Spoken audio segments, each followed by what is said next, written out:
Gold trusted gold buyers మీరు తాకట్టు పెట్టిన బంగారాన్ని విడిపించి ఈ రోజు ఉన్న మార్కెట్ ధరకు కొనబడను. శివ తెలుగు సినిమా గతిని స్థితిని మార్చిన సినిమా 36 ఏళ్ల తర్వాత ఇప్పుడు శివ రిలీజ్ కాబోతుంది. ఈ నేపథ్యంలో శివ సినిమాకు పనిచేసిన ప్రతి ఆర్టిస్ట్, ప్రతి టెక్నీషియన్ కెమెరా ముందుకొచ్చి తమ అనుభవాలు చెప్పుకుంటున్నారు. ఇదే నేపథ్యంలో నాగార్జున గారితో 35 సంవత్సరాలుగా ఆయన పర్సనల్ మేకప్ మ్యాన్గా పనిచేసిన చంద్ర గారు మనతో ఉన్నారు. ఆయన్ని నాగార్జున చంద్ర అని ఇండస్ట్రీలో పిలుస్తారనమాట. అక్కినేని కుటుంబంతో ఆయనది 45 ఏళ్ల ప్రయాణం. ఈ నేపథ్యంలో శివ సినిమాతో ఆయనకున్న అనుబంధాన్ని, ఆయనకున్న మెమరీస్ని, అలాగే నాగార్జున గారితో ఆయనకున్న ప్రయాణాన్ని పూర్తిగా అడిగి తెలుసుకుందాం. హాయ్ సార్, నమస్తే. నమస్తే. చంద్ర, నాగార్జున చంద్ర అంటే ఇండస్ట్రీలో మిమ్మల్ని పేరు పెట్టి పిలిచేవారి కంటే కూడా నాగార్జున మనిషి అని గుర్తు చేస్తూ పిలిచేవాళ్ళు ఎక్కువ అంట. సో ఎలా సార్, అంటే ఇండస్ట్రీలోకి ఎలా వచ్చారు, అక్కినేని కుటుంబంతో ట్రావెలింగ్ ఎలా మొదలైంది, నాగార్జున గారి వద్దకు ఎలా చేరారు, ఇది ఒక్కసారి చెప్పండి సార్. నేను ఎయిత్ క్లాస్ డిస్కంటిన్యూ చేసి అప్పుడు దానవీర సూరకర్ణ ఫస్ట్ సినిమా నాది. దానవీర సూరకర్ణ ఫస్ట్ సినిమా రామారావు గారు. అప్పుడు మా బావగారు ఎయిర్ డ్రెస్ చేసేవాడు, తోట సుబ్బారావు గారు ఆయన పేరు. ఓకే. అప్పుడు ఏంటంటే చాలా తక్కువ మంది ఉండేవాళ్ళు. ఏ డిపార్ట్మెంట్ అయినా, మేకప్ డిపార్ట్మెంట్ అయినా, హెయిర్ స్టైల్ డిపార్ట్మెంట్ అయినా, జూనియర్ ఆర్టిస్టులు అయినా చాలా తక్కువ ఉండటం వల్ల ఆయన ఏం చేశాడంటే, సరే ఎయిత్ క్లాస్ డిస్కంటిన్యూ చేసుకొని చదువుతలేదు ఇది అని చెప్పి ఆయన అమ్మ తీసుకెళ్ళిపోయాడు. ఆయన దానవీర సూరకర్ణకి ఎయిర్ డ్రెస్. ఓకే. అలా తీసుకెళ్ళి నన్ను మేకప్ అసిస్టెంట్గా చేసుకున్నాను. ఫస్ట్ రామారావు గారి దగ్గర తీసుకెళ్ళారు, పెద్ద ఆయన దగ్గరికి. ఓకే. ఏం ఎవరీడు ఏం అంత సరే మా బామ్మర్ది. ఓ ఎంత చిన్న బామ్మర్ది ఉన్నాడు నీకు. మా బామ్మర్దాన్ని మేకప్ అసిస్టెంట్ చేశాను. నేను చదువుకోవట్లేదు వీడు, ఇంత చిన్న వయసులో తీసుకోదు. లేదండి చదవట్లేదు, గాలి తిరుగుతున్నాడు, ఏదో సంథింగ్ చెప్పాడు. సరే జాగ్రత్త చేసుకో. అట్లా స్టార్ట్ అయింది. ఓకే. ఏంటంటే నా డ్యూటీ ఏంటంటే ఆయనకి బేర్బోడి అంటే దుర్యోధన గెటప్ కానీ దానవీర సూరకర్ణ అన్నీ ఉన్నాయి కదా, ఆయనకి బాడీకి అంతా మేకప్ వేయాలి. బాడీ అని చూస్తేమో ఇలా ఉండేది విగ్రహం. ఆయన మామూలు విగ్రహం కాదు. నేనేమో ఇంత ఉండేవాడిని ఆయనకి. సో ఆయనకి వెనక రాయండి అనేవాళ్ళు. అప్పుడు ఏంటంటే బాటిల్స్లో వచ్చాయి మేకప్. ఇప్పుడు వచ్చిన స్టిక్స్లు ఇవన్నీ కాకుండా ఆ మెటీరియల్ అంతా బాటిల్స్లో వచ్చాయి. అది చేతికి తీసుకొని రాయటం అనమాట మొత్తం మేకప్ ఒంటికంతా. అది నా డ్యూటీ. అది చేసేసుకొని చేసేవాడిని. చేసిన తర్వాత అట్లా కంటిన్యూ అయింది. ఓకే. ఆ నెక్స్ట్ షెడ్యూల్ దానవీర సూరకర్ణ అయిపోగానే చాణిక్య చంద్రగుప్త అక్కినేని నాగేశ్వరరావు గారు దగ్గర తీసుకెళ్ళాడు. మళ్ళీ తీసుకెళ్ళగానే ఏంటంటే ఇది సంగతి. ఆయన చెప్పినది ఇప్పుడు కూడా నాకు గుర్తుండిపోయింది ఏంటంటే, చదువు లేదు, చదువు రాదు అని బాధపడే కంటే క్రమశిక్షణతో పనిచేస్తే విద్య ఆటోమేటిక్గా అదే వస్తుంది.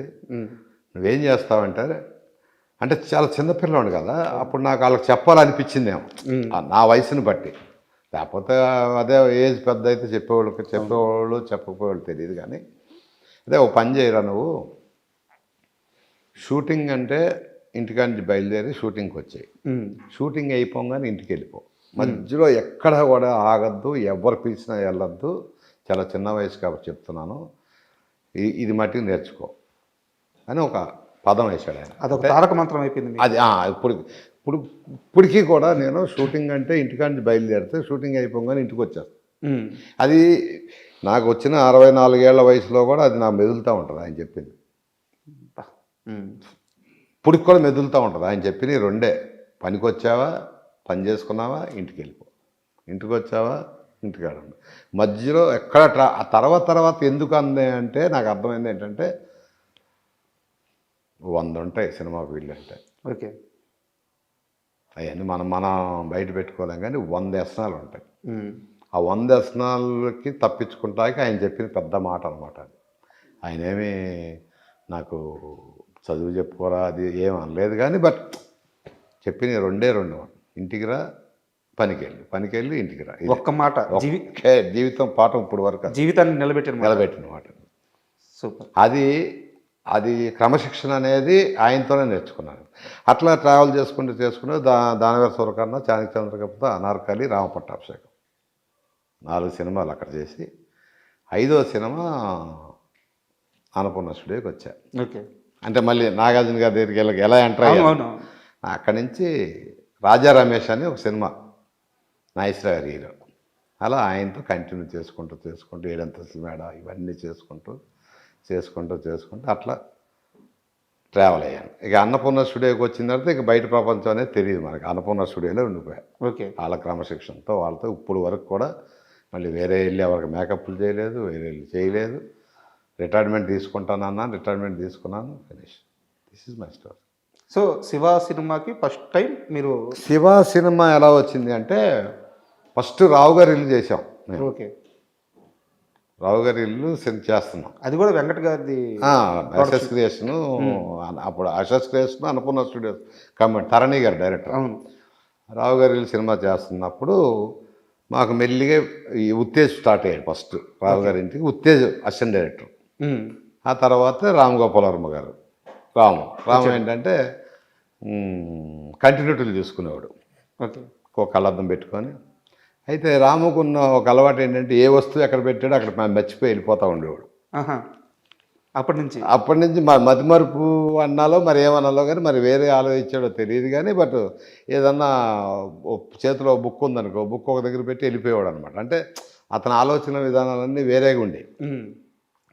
అట్లా రామ్ గోపాలను పరిచయం మాకు. అలా ఇబ్బంది పడే క్షణాలు ఉన్నాయా అలా మర్చిపోవడం వల్ల? మర్చిపోవడం అంటే ఇక్కడ ఒక చిన్న ఇది ఉండేది. నాకున్న దీనికైతే వేరే అయితే మాట అనేసేవాళ్ళం. కానీ ఇక్కడ ఏంటంటే మా సౌండ్ ఇంజనీర్ రాజుగారు అబ్బాయి. ఓకే. మాకు అన్నపూర్ణ స్టూడియోలో సౌండ్ ఇంజనీర్ గారు ఉండేవాళ్ళు కదా, ఆయన అబ్బాయి కదా. అతని మీద ప్రేమతో ఇతను బాగా చూసుకునేవాళ్ళం. వాస్తవాన్ని చెప్పాలంటే అది వేరే వాళ్ళు అనుకుంటే అది వేరేగా ఉండేది. అక్కడి నుంచి అలా అలా అలా పరిచయం అయిన తర్వాత రావు గారి ఇల్లు తర్వాత విజయ్ సినిమా చేసాం. విజయ్ సినిమా తర్వాత ఒకసారి అన్నపూర్ణ స్టూడియోలో వెంకట్ గారు పిలిచి శివ సినిమా చేస్తున్నాం, శివ చేద్దాం, మేకప్ టెస్టులు చేయాలి, సరే. ఇక అక్కడి నుంచి అంటే అంతకుముందు స్టోరీ డిస్కషన్ ఇవన్నీ మనకు తెలియదు. మాకేంటంటే కథ అంతా అన్నీ అయిపోయిన తర్వాత సినిమా షూటింగ్కి వచ్చేటప్పటికే కదా మేము వచ్చేది. అక్కడి నుంచి మేకప్ టెస్టులు స్టార్ట్ అయినాయి. చిన్న, బ్రహ్మాజీ, ఉత్తేజ్, తర్వాత శుభలాక్ సుధాకర్. అంటే శుభలాక్ సుధాకర్కి అప్పటికే యాక్ట్ చేశాడు అనుకోండి. ఆ బ్యాచ్ ఉంది కదా, ఈ బ్యాచ్ అంతా రావటం మొదలు పెట్టారు. మేమేంటంటే అంతకుముందు సినిమాల్లో చూసేవాళ్ళం. అంటే యాక్ట్ చేసిన వాళ్ళకే మేకప్ లైట్ ఉండేది. వీళ్ళంతా కొత్త మొహాలు. చూస్తే కొంతమంది రౌడీలాగా ఉన్నారు, కొంతమంది ఉన్నారు జీన్స్ అంటున్నాడు, ప్యాంట్ అంటున్నాడు. నాకేం అర్థమయ్యేది కాదు. కాస్ట్యూమ్స్ చూస్తేనే బట్టలు బాగానే ఉన్నాయిగా వచ్చాయనేవాడు. వేసుకున్న బట్టలతోనే ఏంద్రా ఇది అనుకున్నాను. మేకప్లు వేసి అవి చేసుకుని మొత్తానికి శివ సినిమా స్టార్ట్ అయింది. స్టార్ట్ అయిన తర్వాత ఫస్ట్ ఎక్కడ చేసామంటే అన్నపూర్ణ స్టూడియోలో ట్రయల్ లేదా మొత్తానికి ఎవరినో పెట్టి ముందు ట్రయల్ ఏది చూసుకున్నారు. ఇంత అయింది. అయిన తర్వాత ఫస్ట్ అక్కడ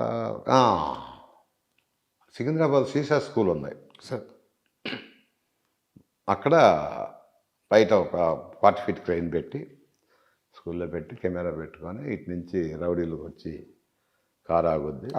బోట్ షాట్ కారు ఆగుద్ది. స్టూడెంట్స్ అందరూ బయటకు వస్తారు. నేను పెట్టేటప్పటికి నేను ఏంటిది బాగా ఇంట్రెస్ట్గానే ఉంది అనుకున్నా. గోపాల్ రెడ్డి గారి కెమెరా సరే ఆయన పెట్టాడు. 4 షాట్లు అని చూసాం. జనాలు రావటం వెళ్ళటం చూసాం. ఫస్ట్ ఇంట్రెస్టింగ్ స్టార్ట్ అయింది నాకు. అంతకుముందు ఏంటంటే డైరెక్టర్ల దగ్గర పని చేసాం, ఇట్లు ఇచ్చాం, కానీ క్లారిటీగా ఉండేది కాదు, మాకు తెలిసేది కాదు. సెట్లో ఉన్నా కూడా మాకు అర్థమయ్యేది కాదు. ఏదో షార్ట్ డైలాగ్ తీస్తున్నారు. ఇదేమైపోయిందంటే ఇతని దగ్గర ఉన్న గొప్ప విషయం ఏంటంటే రాము గారి దగ్గర మాకు అప్పుడు కొన్ని క్రమశిక్షణలు ఉండే. కో డైరెక్టర్ వచ్చినా మాట్లాడకూడదు, అసిస్టెంట్ డైరెక్టర్లతోనే మాట్లాడాలి, హీరోలు వస్తే పక్కకి వెళ్ళాలి, డైరెక్టర్ దగ్గరికి దరిదాపులకి వెళ్ళకూడదు, హీరోయిన్ అంటే ఒక మోసలో పెరిగాం మేము అప్పటి వరకు ఇండస్ట్రీ. ఇప్పుడు ఏమైపోయిందంటే ఈయన వచ్చిన తర్వాత రాము గారు వచ్చిన తర్వాత పిలవటం, బుధమే చేయటం, నాకు ఇలా కావాలి చంద్ర, నాకు ఇలా కావాలి, అంటే మనలో ఒక టెక్నీషియన్ కలిసిపోయాడు, అంటే డైరెక్టర్ లాగా మాకు అనిపించలే. ఆ షాట్ పెట్టేటప్పటికి ఇంట్రెస్ట్ అనిపించింది. ఫస్ట్ షాట్ అది, ఆ బోర్డు నుంచి అలా దిగి వచ్చి హీరో ఎంటర్ అయిన తర్వాత వాళ్ళు రావటం తెచ్చేటప్పటికి ఇదేదో ఉంది. ఇది అక్కడి నుంచి ఆ సీసా స్కూల్లోనే అన్ని ఫైట్లు కానీ, జెఈ కానీ, సైకిల్ చైన్ తీయటం కానీ, ఇదంతా అక్కడి నుంచి మాకు కొద్ది నమ్మకం. అంటే డైరెక్ట్ అప్పుడు నమ్మటానికి మనం ఎవరు, సినిమా కదా, అప్పుడు ఇతను డైరెక్టర్ కాదా అంటే ఈ రోజుల్లో అనుకుంటాం నమ్మకం ఉందా లేదా. అప్పుడు సినిమా చేస్తున్నాం అంతే, మాకు ఇంట్రెస్ట్ అనిపించింది. నమ్మకం లేదు అనేది అంత పెద్దోళ్ళం కాదు కదా, సినిమా డైరెక్షన్ చేస్తాడా లేదా అనేది మనకి అంత కాదు, బట్ ఇంట్రెస్టింగ్ ఉంది. మీరు ఇందాక ఒక మాట అన్నారు, అంటే ఆ రోజుల్లో ఎలా ఉండేదంటే డైరెక్టర్లు వస్తే కలవకూడదు, వాళ్ళని విష్ చేయకూడదు, లేకపోతే హీరోల దగ్గరికి వెళ్ళకూడదు అని చెప్పేసి.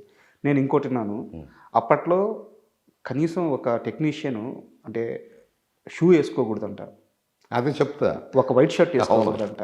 అవును, అంటే అంత ఇదిగా ఉన్నప్పుడు రాము ఇవన్నీ బ్రేక్ చేశాడు. నేను చెప్తున్నా, అదే చెప్తా. షూ వేసుకుని వచ్చినప్పుడు ఎట్లా అంటే ఆఫీస్కి వెళ్ళామంటే చేతులు కట్టుకొని ఉండాలి, షూ వేసుకొని లోపల రాగాలి, చెప్పులు వేసుకొని లోపల రాకూడదు. అంటే ఏంటో మరి అప్పట్లో ఆ సిస్టమ్ ఎలా వచ్చిందని తెలియదు, కానీ అదే మరి రెస్పెక్ట్ అనుకోవచ్చు, మరి ఏదనుకోవచ్చు. బట్ ఇతను అయితే షూ ఇప్పితే తిట్టేవాడు. ఓకే, మంచి బట్టలు వేసుకోకపోతే తిట్టేవాడు. ఏంటి ఆ బట్టలు ఏంటి, మంచిగా వేసుకోవచ్చు కదా, జీన్స్ వేసుకోవచ్చు కదా.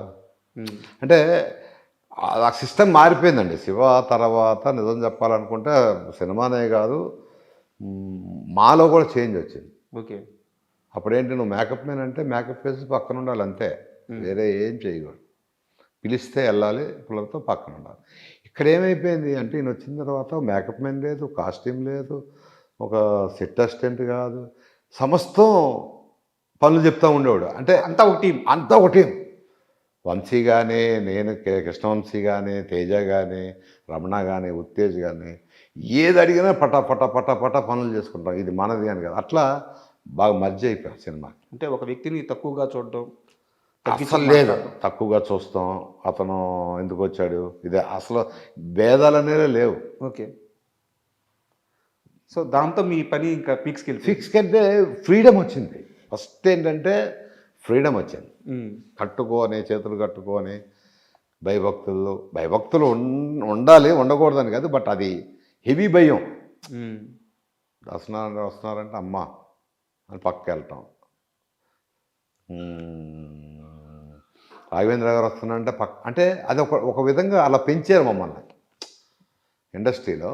అది పెంచడం రైట్ ఆర్ రాంగ్ అని నేను చెప్పను, కానీ సరే అదొక తరం అండి. అది ఆ భయభక్తులు కానీ, అది కానీ భయం, దాన్ని భయభక్తులు అంటారో ఇంకోటి అంటారో మనకైతే తెలియదు. కానీ వాస్తవానికి ఈ శివ దగ్గర నుంచి చెప్పాలి అనుకుంటే చేంజ్ అక్కడి నుంచి మొదలైంది.